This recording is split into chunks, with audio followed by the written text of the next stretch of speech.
Hey guys, what's going on? Brandon here, and today I have decided to do my review of All Hallows Eve. So, All Hallows Eve is the first time we, see Art the Clown. I figured I would do this review since I've reviewed the two Terrifier films, and I had actually seen this one before seeing either one of those. So, I have opinions. Um, So if I'm including this in the kind of like Terrifier kind of franchise, I do think that this is the worst one, my personal opinion. But that doesn't mean it's bad.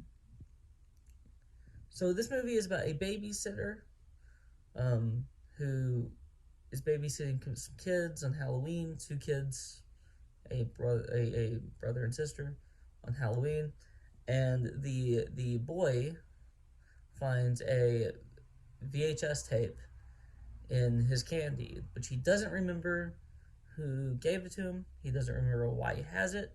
He just kind of has it.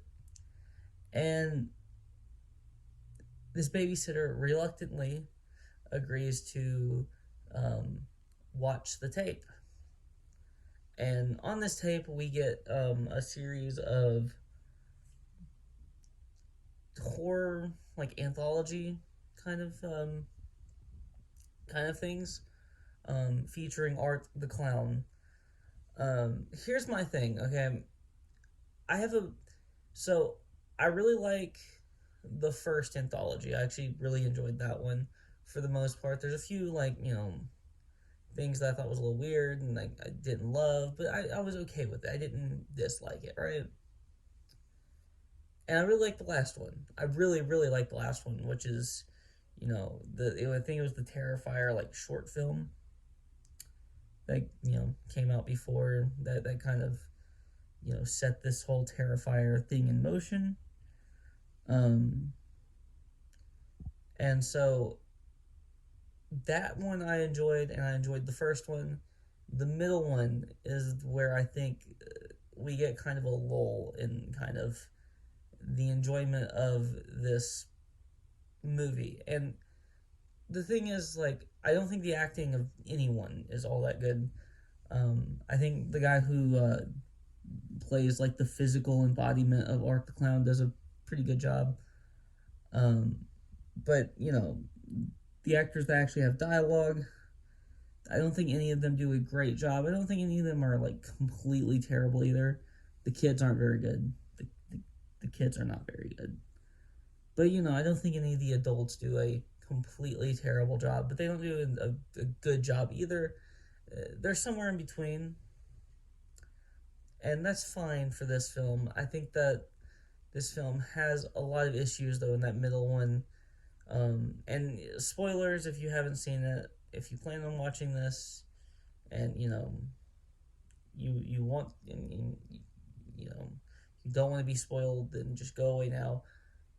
So the middle one is a woman who's at home alone. She just moved into a new house with her husband, but her husband isn't there, and the electricity goes out. She sees like some like light outside, something, and it seemed like something like crashed out there, and then the lights go out, and then like none of the like her phone's not working, the car doesn't work when she tries to leave, and then an alien comes. Yeah, so we got an alien kind of anthology film in the middle of this.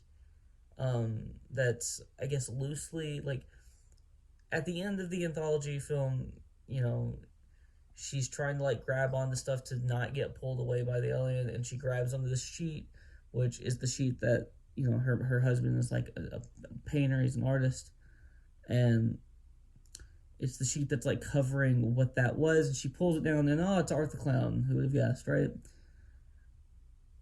And I just feel like I would have preferred just more Art the Clown in that whole section. I think that was kind of the main issue with that one, is we get this weird looking alien thing that like the costume is terrible. I mean, they didn't have a budget to work with, so I mean it's fine, right? I mean, they had no budget. You could tell with this movie they had no budget. Um, so the costume's terrible, but I think the actor does a fine job of like portraying the physical embodiment of this alien. I think it does a fan job, a pretty fantastic job. He does some interesting things with the kind of movements, the motions. So yeah, I don't hate it. I just didn't really. I think it was. I would have preferred Art the Clown to what we got. That's kind of where my whole headspace is with that one. But with everything, with all of the negatives, I think that I'm still going to give this an overall positive review. I don't remember what I gave Terrifier and Terrifier 1, I'm going to be honest. But I'm going to give this a solid 6 out of 10. It's not like anything special. It's not anything that, it's going to be, it's not going to be in any of my best of lists of anything, of any like horror kind of thing. But it's not bad, right? It's not completely without merit, without enjoyment, basically. So yeah, that's all I really have to say. So if you like this video, please like, comment, and subscribe. And you can follow me on Twitter and link in the description below. Peace out.